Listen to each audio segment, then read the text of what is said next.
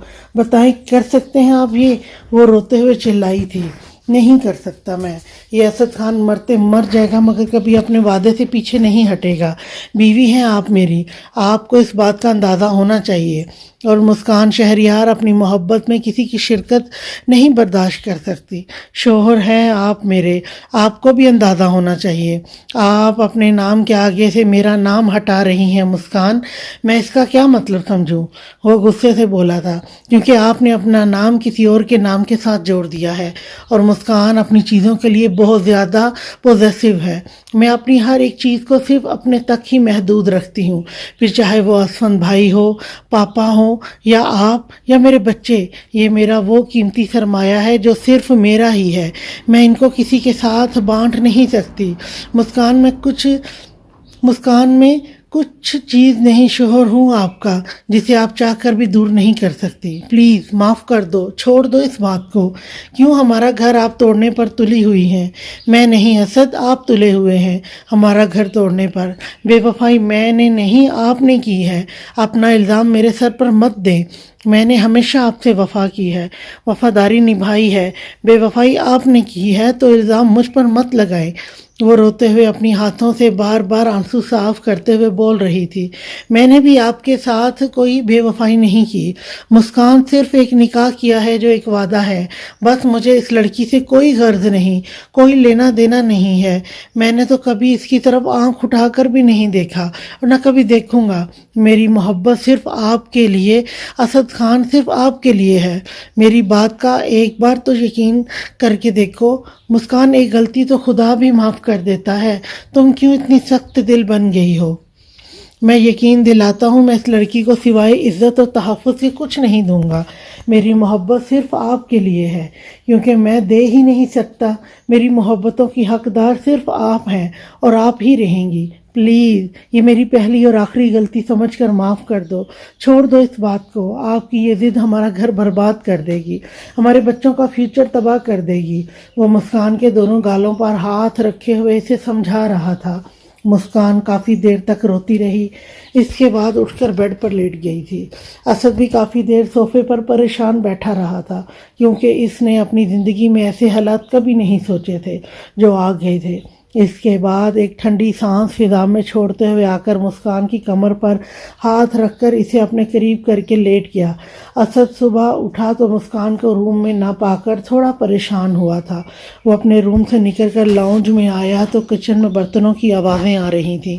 وہ چھوٹے چھوٹے قدم اٹھاتا ہوا کچن میں چلا آیا تھا، جہاں پر مسکان اسد کے لیے ناشتہ بنا رہی تھی اور ساتھ میں فیڈر والی مشین کے اوپر بچوں کے فیڈر بوائل کر رہی تھی۔ وہ کپڑے پہن کر تیار ہو کر کچن میں کھڑی تھی، یلو کلر کے سوٹ میں نہا کر بہت کھلی کھلی لگ رہی تھی۔ اس کی پشت پر ہلکے ہلکے گیلے بال بکھرے ہوئے تھے۔ آج بہت دنوں کے بعد اسد کو وہ پہلی والی مسکان نظر آ رہی تھی۔ اسد پیچھے سے آ کر مسکان کی پشت پر اپنا سینہ لگا کر اس کے پیٹ پر ہاتھ باندھتے ہوئے اس کے کاندھوں پر اپنا سر رکھ کر کھڑا ہو گیا تھا۔ I love you my beautiful wife. وہ مسکان کے گالوں سے اپنے گال رب کر رہا تھا۔ تیار ہو جائے، میں آپ کا ناشتہ بنا رہی ہوں۔ اسد کو مسکان تھوڑی سی نارمل لگی تھی، کیونکہ اس کا انداز تھوڑا تھوڑا پہلے جیسا ہی تھا۔ اسد نے مسکان کو تھوڑا نارمل دیکھ کر اللہ کا شکر ادا کیا تھا۔ رات کی باتوں کا مسکان پر اثر ہوا تھا، اس نے اپنے بیہیویئر میں نرمی دکھائی تھی۔ تھینک یو سو مچ اسد۔ مسکان کے کان میں سرگوشی کرتے ہوئے اس کے گال کو چوم کر کچن سے نکل کر اپنے روم میں آ گیا تھا۔ وہ مرر کے سامنے کھڑا ہو کر ٹاول کے ساتھ اپنے بال خشک کر رہا تھا جب اس کی نظر اپنے کپڑوں پر پڑی تھی۔ جب وہ شاور لے رہا تھا تب شاید مسکان روم میں آ کر اس کے کپڑے سلیکٹ کر کے ساتھ میں اس کی واچ، والیٹ، فون اور رومال رکھ کر چلی گئی تھی۔ اسد مسکراتے ہوئے اپنے کپڑے اٹھا کر تیار ہو رہا تھا۔ اسد ٹیبل پر ناشتے کا ویٹ کر رہا تھا۔ انابیہ بھی نیچے آ کر ٹیبل پر بیٹھ گئی۔ مسکان جو کچن سے اسد کے لیے کھانا لے کر آ رہی تھی، اس کے قدم انابیہ کو دیکھ کر ایک پل کے لیے رکے تھے، مگر اس کے بعد وہ سر کو جھٹکتے ہوئے ٹیبل پر آ گئی۔ اور اسد کو روز کی طرح چائے اور ٹوسٹ کا ناشتہ دے رہی تھی۔ وہ اسد کو ناشتہ کروا رہی تھی اور اسد اس کے چہرے کو بڑی محبت سے دیکھ رہا تھا۔ مسکان صرف اسد سے ہی بات کر رہی تھی اور وہ ناشتہ بھی صرف اسد اور اپنے لیے ہی بنا کر لائی تھی۔ انابیہ کا ناشتہ مریم بنا کر لے کر آئی تھی۔ وہ یوں پریزنٹ کروا رہی تھی جیسے کہ انابیہ ٹیبل پر دکھائی ہی نہ دے رہی ہو۔ اس وقت اسد چاہ کر بھی مسکان کو کچھ نہیں کہنا چاہتا تھا، کیونکہ بڑی مشکل سے مسکان صرف تھوڑا سا نارمل ہوئی تھی۔ انابیہ اپنا ناشتہ کر کے اوپر روم میں چلی گئی اور مسکان اور اسد اپنے روم میں آ گئے تھے۔ تھینک یو پرنسس، مجھے معاف کرنے کے لیے۔ میں نے ابھی آپ کو معاف نہیں کیا، بس میں کوشش کر رہی ہوں، مسکان نے دبی ہوئی آواز سے جواب دیا تھا۔ ہم تو اس پر بھی خوش ہیں کہ آپ کوشش تو کر رہی ہیں، وہ مسکان کی کمر پر ہاتھ رکھ کر اسے قریب کرتے ہوئے بولا تھا۔ اب اگر اجازت ہو تو میں اپنے آفس جانے والی کس لے سکتا ہوں؟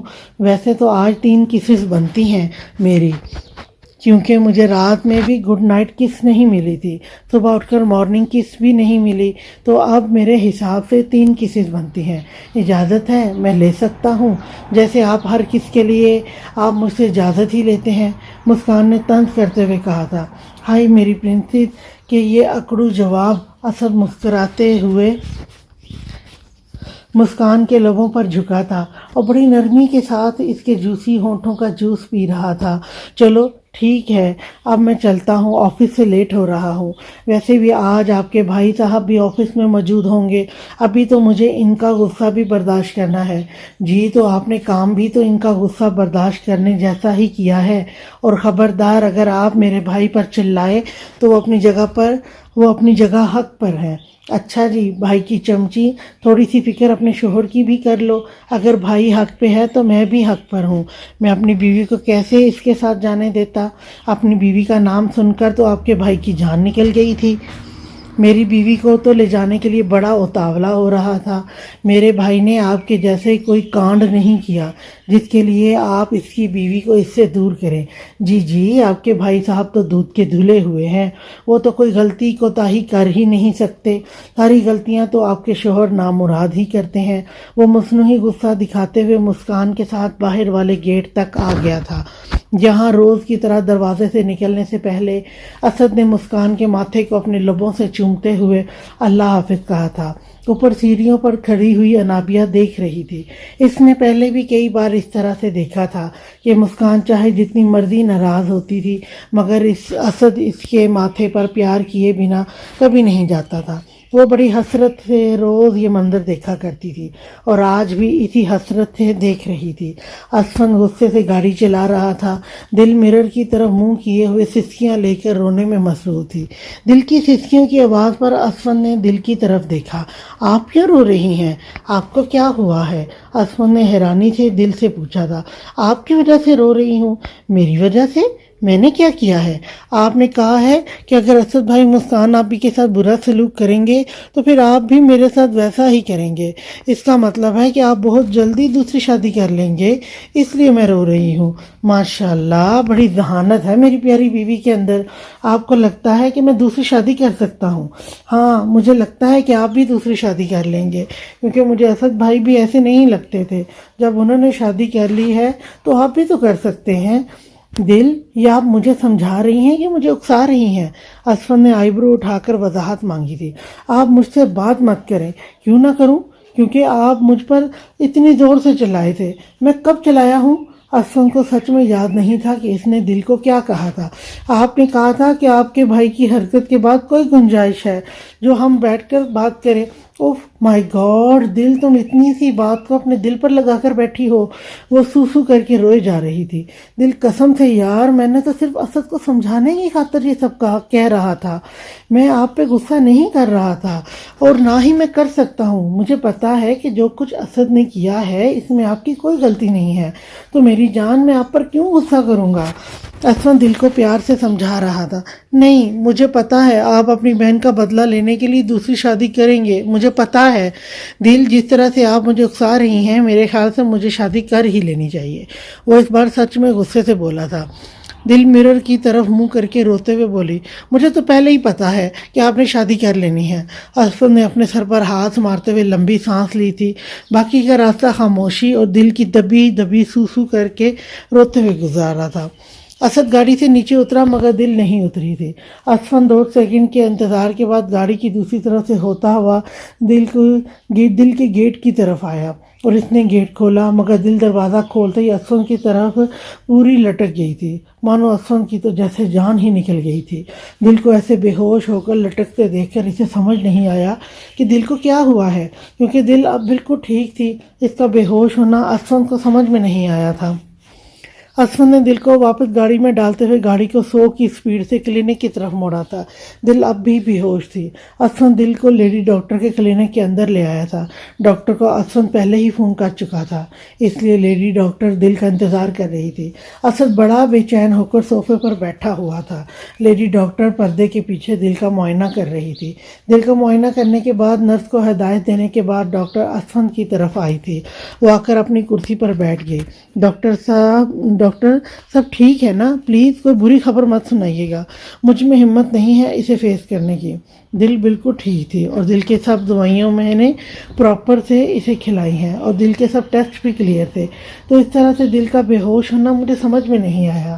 اسفند کے ماتھے پر پسینے کی بوندیں صاف نظر آ رہی تھیں، جو اس کی حد سے زیادہ پریشان ہونے کا ثبوت تھا۔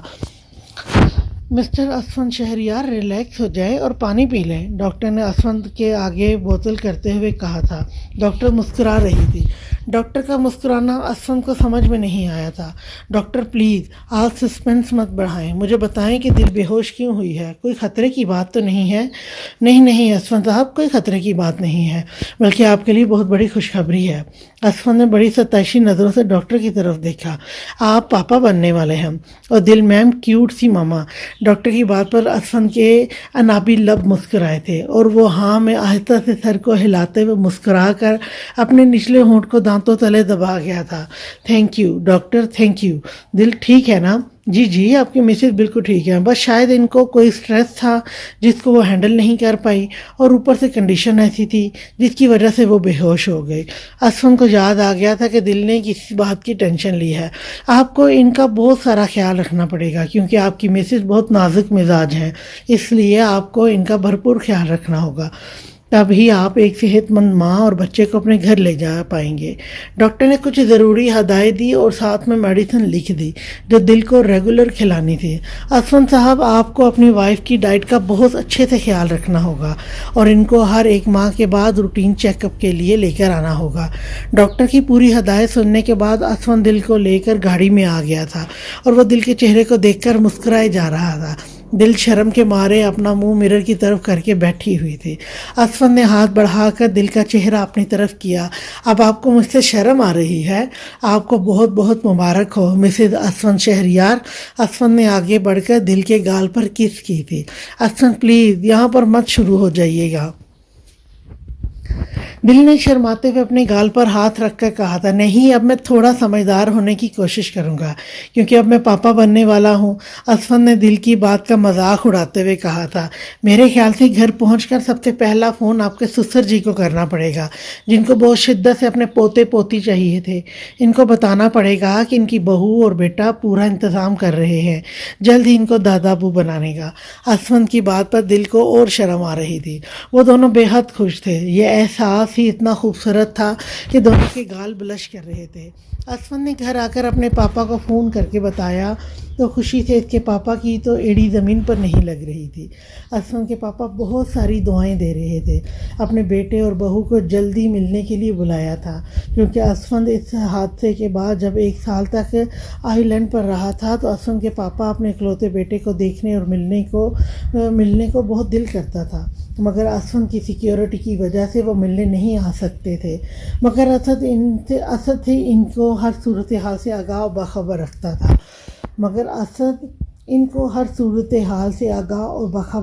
تھا۔ اب سب کچھ نارمل تھا تو شہریار صاحب چاہتے تھے کہ ایک بار آ کر بچے ان سے ملے۔ اسفند نے وعدہ کیا تھا کہ جیسے ہی ٹائم ملے گا وہ ضرور آئے گا، مگر اس وقت تو وہ 6 مہینے پہلے ہی آؤٹ آف کنٹری رہ کر آیا تھا، تو لیے کام کافی بڑھ چکا تھا، تو اسفند کا جانا ناممکن تھا۔ شہریار صاحب نے دل اور اسفند کو بہت سی دعائیں دینے کے بعد فون بند کر دیا تھا۔ اب اسفند نے اسد کا نمبر ملایا تھا، کیونکہ اسفند لاکھ لڑائی کر کے آیا ہو، مگر اسفند شہریار کی خوشی بنا اسد خان کو بتائے ادھوری تھی۔ یہی تو ان کے رشتے کی خوبصورتی تھی کہ ایک پل میں اگر جھگڑا ہوتا تو دوسرے پل میں ایسے ہو جاتے تھے کہ جیسے کچھ ہوا ہی نہ ہو۔ جیسے ہی اسد کے کان میں یہ خبر پڑی اسفند شہریار باپ بننے والا ہے، اسد خان کی خوشی کے مارے بانچیں کھل اٹھی تھی۔ وہ بہت خوش تھا اور اسفند کو بہت بہت مبارکباد دے رہا تھا۔ اس کے بعد مسکان نے بھی اسد اور دل کو بہت ساری مبارکباد اور دعائیں دے کر فون بند کر دیا تھا۔ مسکان اپنی زندگی کو نارمل کرنے کی جی توڑ کوششیں کر رہی تھی۔ وہ ٹیبل پر جا کر انابیہ کو نظر انداز کرنے کی پوری کوشش کرتی تھی۔ اسد اور اس کا رشتہ پہلے جیسا تو نہیں تھا، مگر مسکان تلخیوں میں کمی لانے کی پوری کوشش ضرور کر رہی تھی۔ زندگی تھوڑی سی نارمل ہونے لگی تھی۔ مسکان جو اپنے روم میں بچوں کو دیکھنے کے بعد ابھی کمرے میں آ کر آرام کی غرض سے لیٹی ہی تھی کہ روم کا دروازہ کھٹکا تھا۔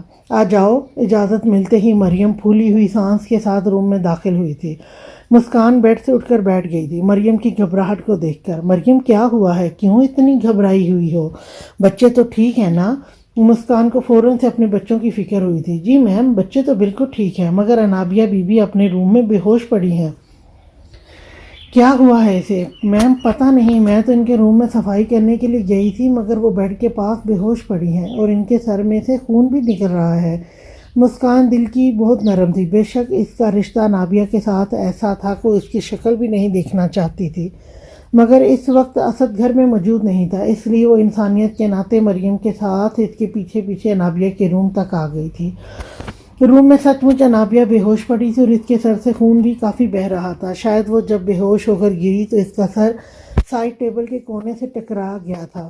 مسکان نے مریم کے ساتھ مل کر انابیہ کو زمین سے اٹھا کر بیڈ پر لٹا دیا تھا۔ مریم، مجھے جلدی سے فرسٹ ایڈ باکس لا کر دو اور تم جا کر اسد صاحب کو فون کرو اور ان کو بتاؤ کہ انابیہ بی بی بے ہوش ہو گئی ہیں، وہ ڈاکٹر کو لے کر جلدی سے گھر آئیں۔ جی میم۔ مریم فرسٹ ایڈ باکس مسکان کے پاس رکھتے ہوئے جلدی سے اسد کو فون کرنے کے لیے بھاگی تھی۔ اسد مریم کی کال پر فوراً ہی آفس سے نکل پڑا تھا۔ اسد نے راستے میں ہی ڈاکٹر کو فون کر دیا تھا تاکہ ڈاکٹر جلدی سے گھر پر پہنچ جائے۔ ڈاکٹر کا کلینک گھر کے نزدیک تھا، اس لیے ڈاکٹر اسد کے آنے سے پہلے ہی گھر پہنچ گئی تھی۔ ڈاکٹر اس وقت انابیہ کو ڈرپ لگا رہی تھی۔ انابیہ کو ہوش آ چکا تھا اور ڈاکٹر اس کے سر کی ڈریسنگ بھی کر چکی تھی۔ ڈاکٹر صاحب سب ٹھیک ہے نا؟ کوئی پریشانی والی بات تو نہیں؟ اسد نے روم میں آتے ہی ڈاکٹر سے سوال کیا تھا۔ نہیں اسد صاحب، پریشانی والی بات ہو سکتی تھی اگر آپ کی وائف عقل مندی کا مظاہرہ کرتے ہوئے وقت پر ان کے سر کی ڈریسنگ نہ کرتی تو۔ ان کی ڈریسنگ سے ان کا خون ضائع ہونے سے کافی حد تک بچ گیا ہے۔ بس یہ سمجھ لیں کہ آج آپ کی وائف کی وجہ سے ان کو ایک نئی زندگی ملی ہے، ورنہ ان کے سر پر لگا ہوا کٹ جتنا گہرا تھا میرے آنے تک تو اس سے تو بہت خون بہہ کر ضائع ہو جاتا، جس سے ان کی جان کو خطرہ بھی ہو سکتا تھا۔ ڈاکٹر ان کے بے ہوش ہونے کی وجہ کیا تھی؟ اسد کو انابیہ کا بے ہوش ہونا فکر میں لاحق کر گیا تھا، کیونکہ وہ بریگیڈیئر صاحب سے وعدہ کر کے آیا تھا کہ وہ ان کی بیٹی کو عزت اور حفاظت دونوں دے گا، اس کی صحت کا خیال رکھے گا۔ نہیں سر، پریشانی والی کوئی بات نہیں ہے۔ آپ کی کیا لگتی ہیں؟ ڈاکٹر ہیں، شاید کچھ بتانا چاہتی تھی۔ جی ڈاکٹر، آپ مجھے ان کے بارے میں سب بے فکر ہو کر بتا سکتی ہیں۔ یہ میری وائف، سیکنڈ وائف ہے۔ ڈاکٹر نے بہت حیرانی کے ساتھ اسد کی طرف دیکھا تھا، کیونکہ یہ وہی ڈاکٹر تھی جس نے مسکان کا روٹین چیک اپ لے کر ڈیلیوری تک علاج کیا تھا، اس لیے وہ مسکان کو کافی اچھی طرح سے جانتی تھی۔ اس وقت اس نے اسد کی طرف ایسے دیکھا تھا جیسے کہہ رہی ہو کہ سر کون سی مصیبت آ گئی تھی جو آپ کو سیکنڈ شادی کرنی پڑی؟ اتنی پیاری بیوی، اتنے پیارے 2 بچے تھے، مگر وہ بیچاری منہ سے کچھ نہیں بولی، کیونکہ اس کا جو کام تھا اسے وہ کر کے چپ چاپ جانا تھا۔